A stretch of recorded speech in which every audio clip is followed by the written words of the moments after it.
Hi everybody, back to our YouTube Cook RT again. Today I'm going to do a measurement and instrumentation with the bridge measurement. I have a total 6 pages of my lecture note. Well, it's going to be about the bridge, our measurement, and also the applications.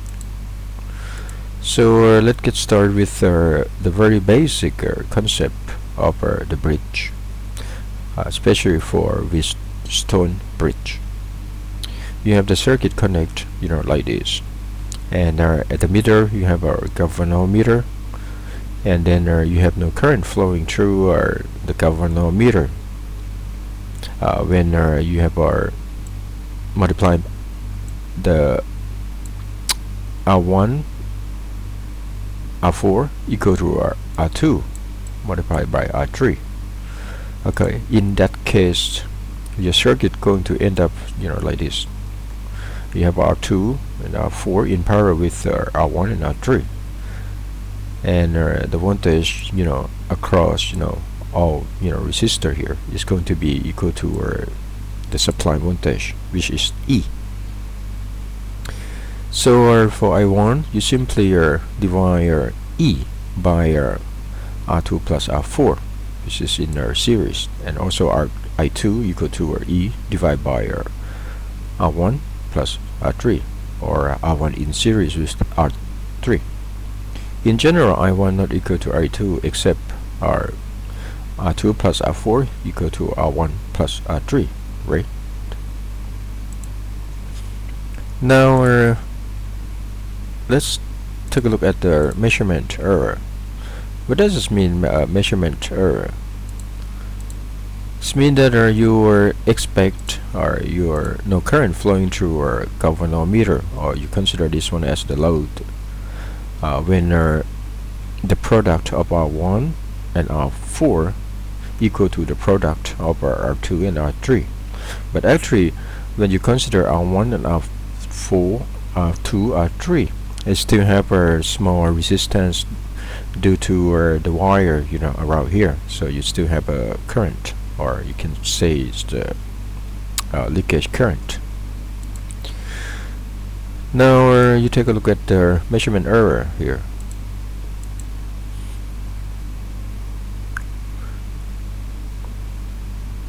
This is when you have the circuit look like this. Your VA have to be equal to E, right?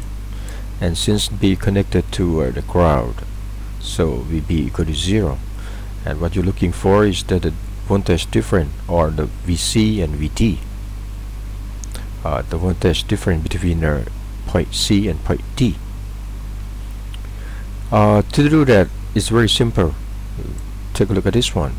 Your VC compared to ground, or VB, which is equal to 0, simply equal to I1 multiplied by I3. So you need to look for I1. What is your I1? Well, you have to consider the circuit. So the same as VD, you compare to the ground, right? So your VD simply become I2 multiplied by I4.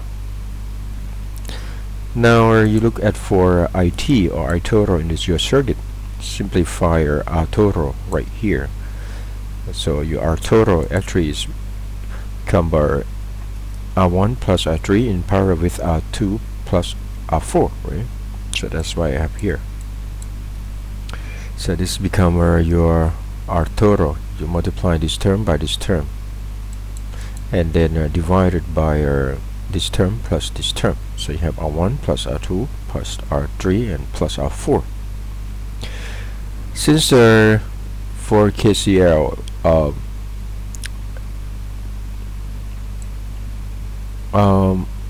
incoming current equal to outgoing current, so I have IT equal to I1 plus I2, and your IT already you have equation just right here. And if you consider the current divider, you have R1 in parallel with R2. You look for I1 when you have incoming current. I1, the current divider is simply you take I and then multiply by R2 divided by R1 plus R2. And also for I2, you are multiplying I by R1, right? And then divided by R1 plus R2. So this is your current divider. So you do the same thing at this point. Your I1 have to be your IT, right? The current divider. And your I1 just right here. So you need to multiply by R2 in series with R4. And then divided by, total resistor. The total resistance. So become R1 plus R3 and then plus R2 plus R4. Same as the I2.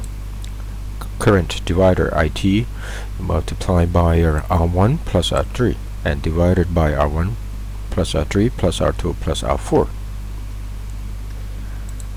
So your VD actually let's start with the VC first. It's going to be equal to I1 multiplied by I3. So that's why I have VC multiplied by R3 here. For I1, since you have the voltage difference between point A and point B, become E, right? And your total resistance become I1 plus, R1 plus R3. So I put this one wrong. It have to be this equation here. That gives you our VC. And for VD, you are multiplying I2 by R4.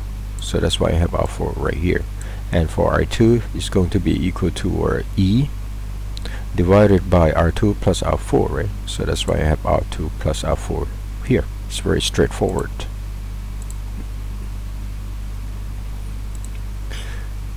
Now let's recall our Thevenin theorems. When you have the circuit like this, you have the load connected to the circuit. So you want to convert the circuit or equivalent circuit in the term of the Thevenin voltage and Thevenin resistance RTH. That means you just ignore the load.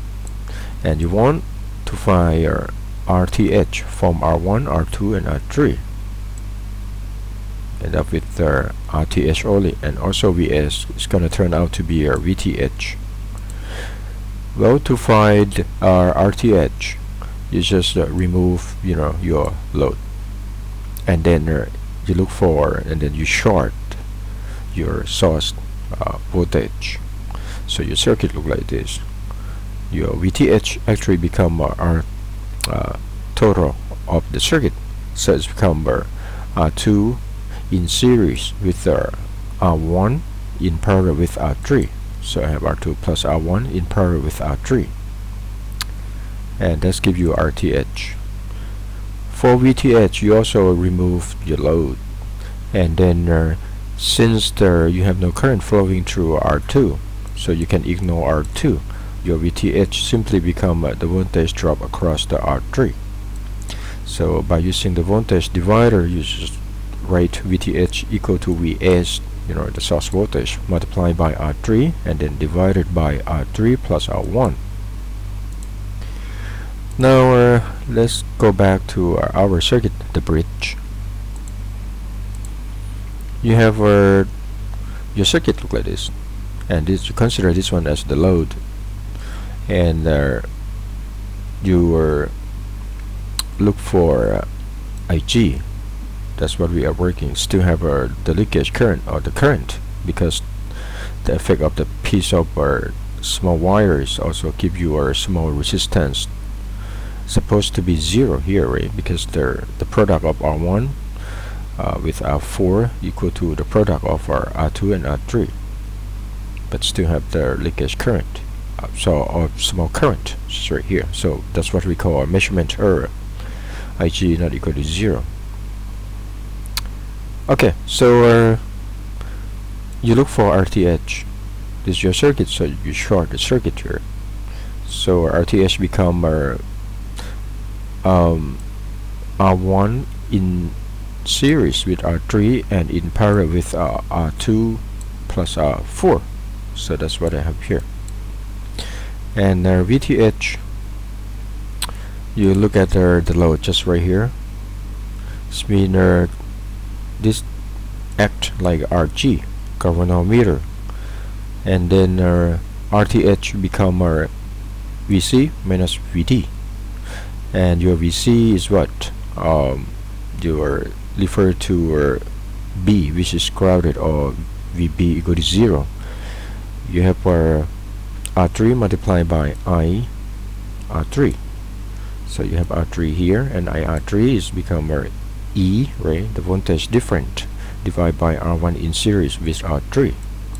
And then for VD, you have R4 multiplied by IR4, and I have R4 here, and IR4 is equal to E divided by R2 plus R4, because they are in series. And then you end up with this term become VTH. And your IG, you take a look at the circuit right here. This is your RTH, and this is your VTH, and then your IG equal to VTH divided by total resistance, right? They are in series, RTH and RL, which is RG. So this is your IG.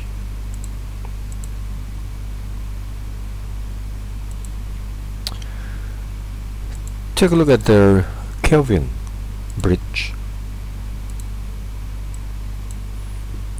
Well, they consider also take into account of the small RNP, the piece of wire, and also RMP.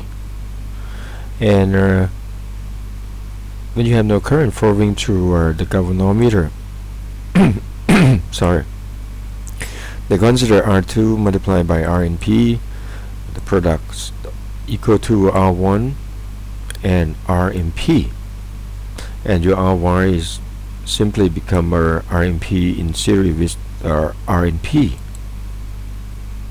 And sorry,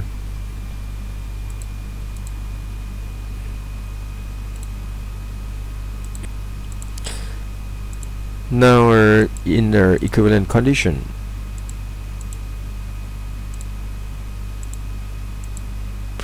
you have R2 multiplied by Rx plus the RNP, right? These are in series. It's going to be equal to the product of R1 and R3 plus RMP. And finally, you have end up the same, become R2 multiplied by Rx equal to R1 multiplied by R3. So you have R2 Rx equal to R1 R3. That's the Kelvin bridge. The next one is the Kelvin double bridge.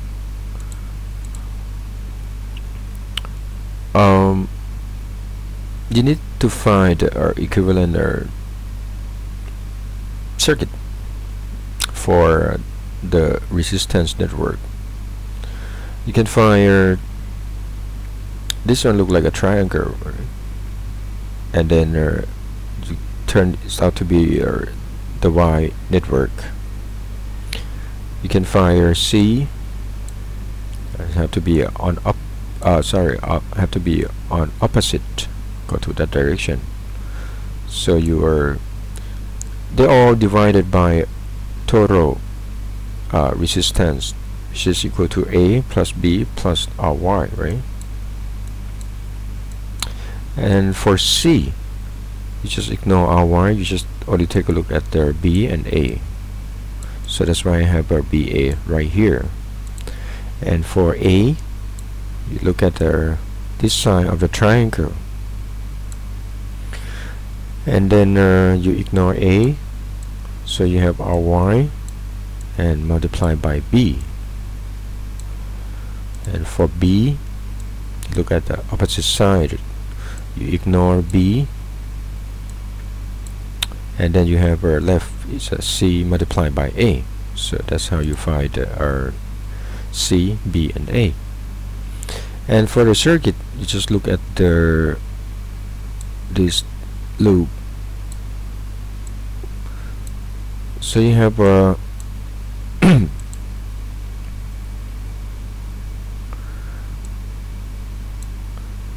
you can write the resistance network to be like a Y shape. So your A, I don't understand, actually A is supposed to be right here, right? But it's like switch around. For A, of course, it has to be your, you ignore A, you just become B and Y. This is A, B, Y divided by a total resistance. And also for B, you ignore B, so you have A and Y, so that's why I have B in this term. And for C, since you have no current flowing through a galvanometer, so just ignore C. And then you end up with your Rx. In case if you are looking for Rx, right, you need to adjust, all R to have the relation here. Rx multiplied by R2 equal to R1 multiplied by R3. Okay, in that case you can find unknown R.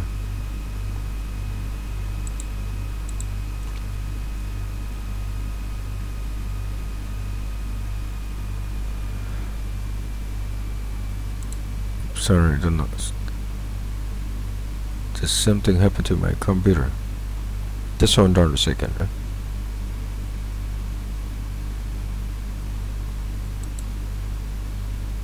Oops.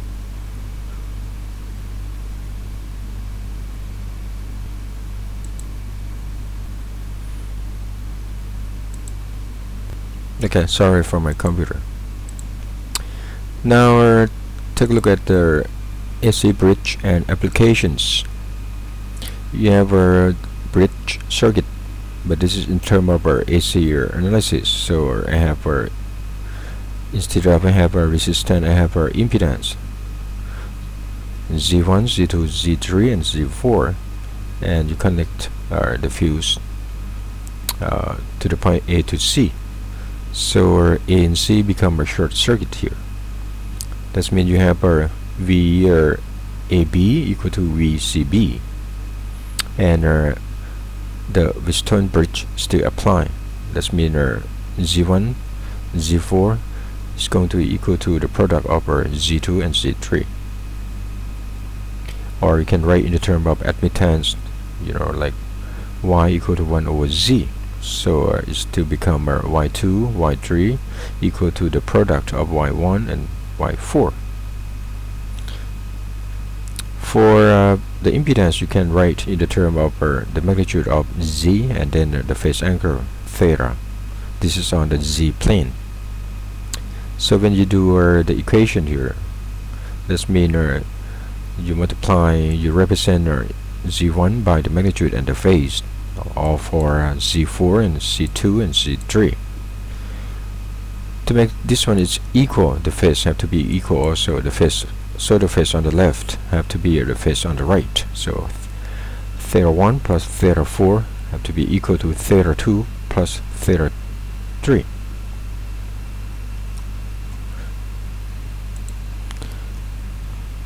Now take a look at the capacitance comparison bridge. In the case of you have unknown C value, right, Cx, you need to find that Cx. So you use the Cs as the standard C to be able to find Cx. So how does one work? Well, take a look at this one first. R1 become R adjust, and also Rs.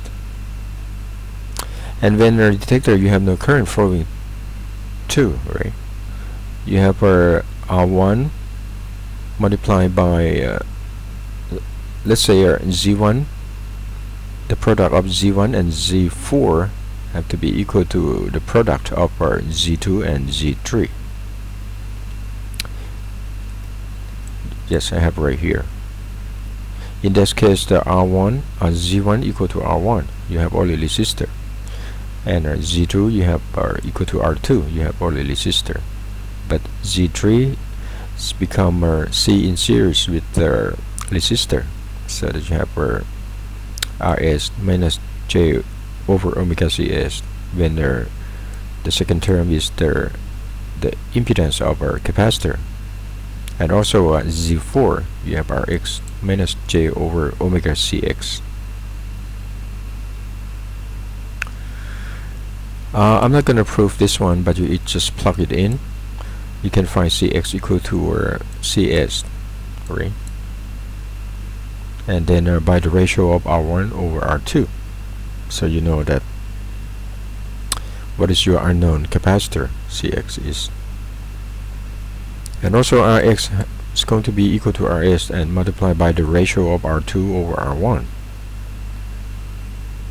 If you do this, there it's similar to inductance. You just like replace the Cs by Ls and Cx by Lx, unknown inductor that you are looking for. Okay, this one become Lx. But the difference is that instead of you have RHS at R1, but RHS have to be at R2,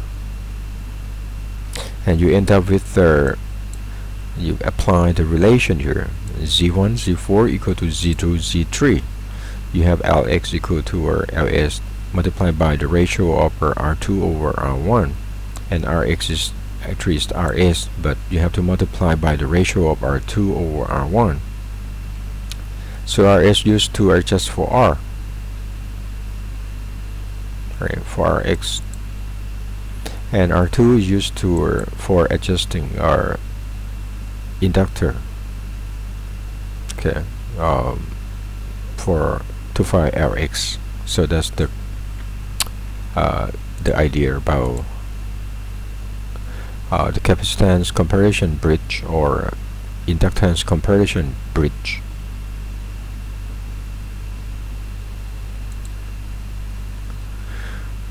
Next one is the Maxwell comparison bridge. It's going to be a little bit different. You still have our Z1 to Z4, but for Z1 you connect R in parallel with C1. So that's mean and also this one you have our mix L and C.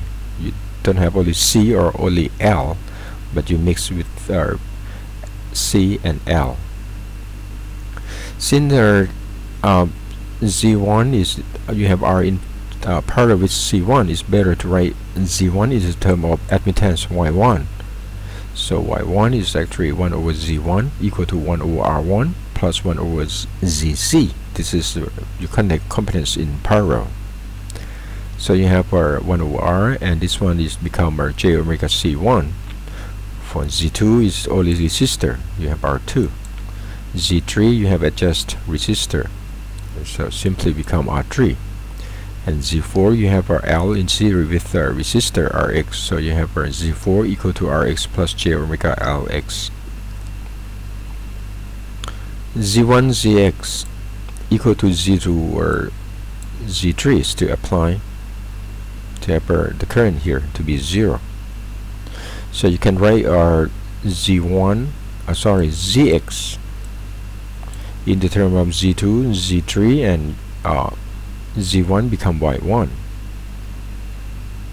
and you end up with you can find Lx by C1, which is the known capacitor, multiplied by R2 and R3, and Rx simply are equal to R have to be equal to R1, right? Because R1 is R adjust. Next one is the hair bridge. But the difference is that you have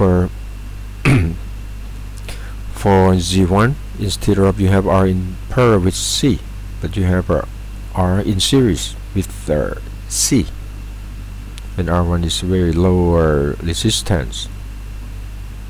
So your Z1 actually become R1 minus J or omega C, and Z2 is still the same, Z3 is still the same, and Z4 is still the same.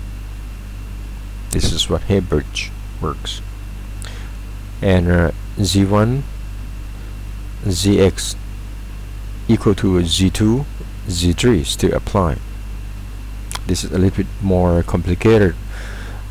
You end up with Rx with the very complicated term in term of omega, in term of C1, R2, R3, and also Lx. You can find Lx from C1 in term of R2, R3, and R1, and also omega. When you consider Z1 Zx equal to Z2 Z3, since you are dealing with different phases, right? So phases have to be equal, and the phase Z1, you're dealing with the phase because you have C1, and Zx also because you have Lx. Don't need to concern about R2 and R3 because it has no phase. So for Z1, which is dealing with capacitor,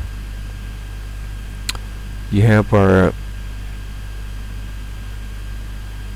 phase become you can find the phase from tan theta equal to the imaginary part divided by the real part. So that's why you have omega C1 multiplied by R1 equal to Q,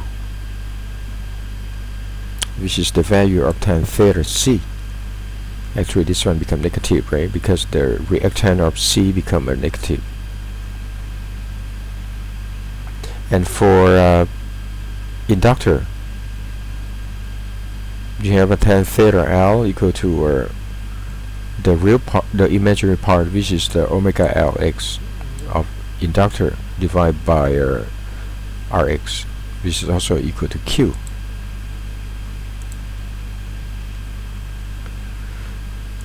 Turing bridge, you simply change Z1 to be C in parallel with R1,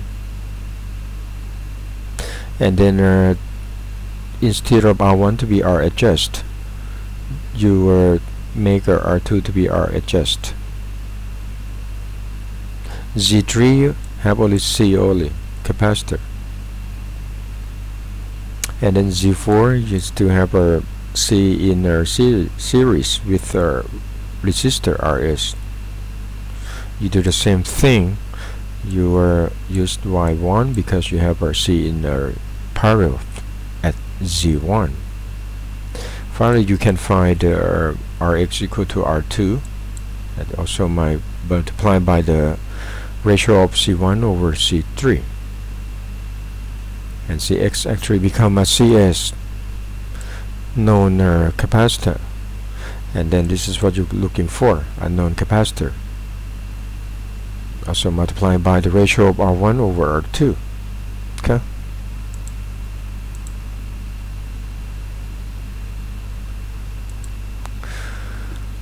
The last one is unbalanced condition bridge. You have circuit connect like this. This is Wien bridge. And this one still apply, right? And Z1 and Z4 equal to Z2 or multiplied by Z3. But since this one is in parallel, so I move Y3 up here. Write Z3 in the term of admittance Y3. And you end up with R2 over R4 equal to R1 over R3 plus C3 over C1. And same. Phase has to be equal. And the phase come from C1 and C3. You work this out. You end up with omega equal to square root R4 over C1, C3, R1, R3, R4. And if are equal. For they are cancel out. And if you have C1 equal to C3 and R1 equal to R3, you end up with the frequency equal to 1 over 2 pi RC.